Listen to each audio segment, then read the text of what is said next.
ሰላም እንዴት ናችሁ? ዶክተር ዮናስ ነኝ። ሱስ ቤተሰብ ላይ የሚያሳድረውን ጫና በሰብለ ታሪክ ነግራችኋለሁ። ሰብለና ባለቤቷ 2 ልጆች አላቸው። ከዛ ላይ ጥሩ ትዳር ነው ያላቸው። ልጆቻቸውን ሰኞ፣ ሮብ፣ ዓርብ እሱ ነው ከትምህርት ቤት ፒክ የሚያደርጋቸው። ማክሰኞና ሐሙስ እሷ ትወስዳቸዋለች። በዓል ሲደርስ ቤተሰብ ጋር ሄዳሉ ምናምን። ከተወሰነ ወራት ወደዚህ ግን ባለቤቷ ሱስ ጀመረ። ከዛ ላይ ልጆቹንም አያመጣም።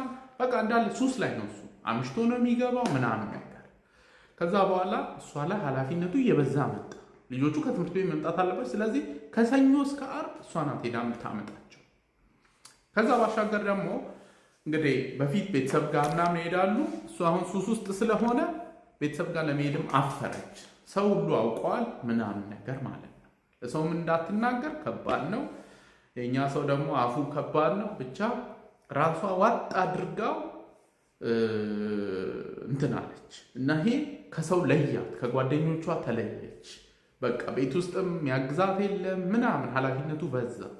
ከዛ አንድ ቀን ባንክ ሄዳ የቁጠባ ሂሳባቸውን ስታይ ሙልጭ ተደርጎ ገንዘቡ ወጥቷል። በጣም ተናደደች። በቃ እንደ ከዳት ተሰማት። ግን ምን ታርግ? ግራ ገባት የምታደርገው ነገር። ከዛ ደግሞ እንደዚህም ተናዳበት ደግሞ ትወደዋለች። አብረው በትዳር እንግዲህ ብዙ ዓመታትን ኖረዋል። ልጆች አሉ በመሃል።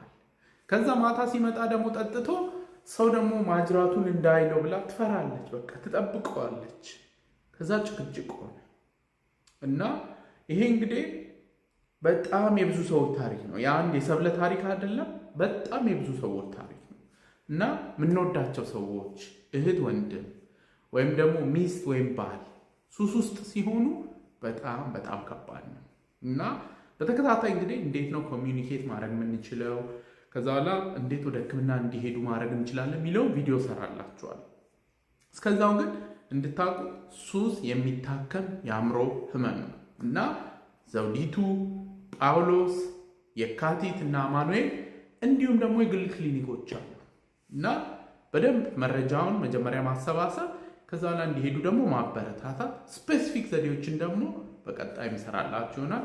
ለዛሬ እንግዲህ ይዤላችሁ የመጣሁት ይህንን ይመስላል። ሁልጊዜ እንደምለው ያለ አእምሮ ጤና የለም።